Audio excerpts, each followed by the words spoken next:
that the whole country was little more than an elaborate prison in which the inmates were also wardens. And the walls made of illusions maintained by an invisible entity I came to call Uncle Samsara. Indeed, the more I thought about American culture, the more it seemed like an extreme caricature of the human condition as depicted in the Wheel of Suffering. The cartoonist in me couldn't resist flushing out the parallels, although it wasn't until years later that I committed the scheme to paper. It is now preserved for posterity as a freely downloadable, tabloid-sized, digital image whose title matches that of this article. Like all cartoons, it embodies a certain amount of snark, but like the Bhava Chakra, its ultimate purpose is to educate and to inspire genuine freedom. A key to the Matrix. What follows is a description of my mandala, again from the inside out. At the hub of the wheel appear a dollar bill, a tank, and a television, representing the three poisons of greed, hatred, and delusion. These exist institutionally as materialism, militarism, and the media. Just outside the central circle is the ring of financial karma, in which people slowly climb the ladder to prosperity, only to slide back down into a hole of debt. The main part of the mandala depicts the 6 realms of socioeconomic existence. At the top is the imperial realm, in which ultra-wealthy beings live in mansions, ride in limousines, and suffer from arrogance, isolation, and the occasional bad hair day.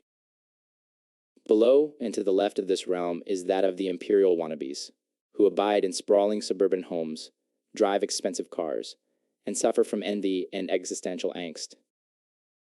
To the right of this realm is the public domain, populated by working-class humans who live in modest homes, apartments, and trailers, and drive used cars.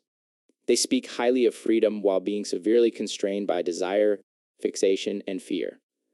Many of them suffer from high blood pressure, low self-esteem, and bad credit.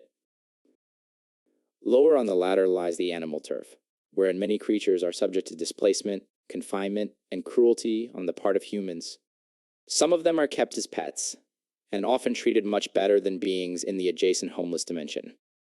This realm is populated by nearly invisible hungry ghosts who wander endlessly in search of food and shelter. The lowest of all realms is the hellish hood, the residents of which suffer from intense anger and psychological illness. Beings in this realm possess very little freedom, whether held captive in prisons, mental institutions, or army barracks. The outer wheel depicts the 12 steps of codependent consumerism. The sequence begins and ends with shopping, an activity which leads directly to the accumulation of material objects. Possessing lots of stuff leads to the need for a stuff storage facility, commonly called a house, and usually located outside of town.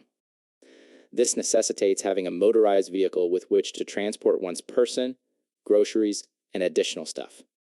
Driving a car necessitates buying gas, which contributes to debt and the need to maintain employment. Working generates stress, which leads to an urgent desire for relaxation. This often involves consuming alcohol and/or watching television. Depressants, TV, and advertising all contribute to a sense of lack or emptiness, symbolized here by a black hole. This feeling of worthlessness leads to an impulse to shop, which begins the cycle anew. The wheel of suffering is held in the clutches of the aforementioned Uncle Samsara, the Lord of Illusion. This fearsome figure presides over a vast empire of desire, despair, death, and taxes. Outside of this wheel lies liberty in the form of planetary consciousness, lunar consciousness, and compassion, symbolized by a green Terra.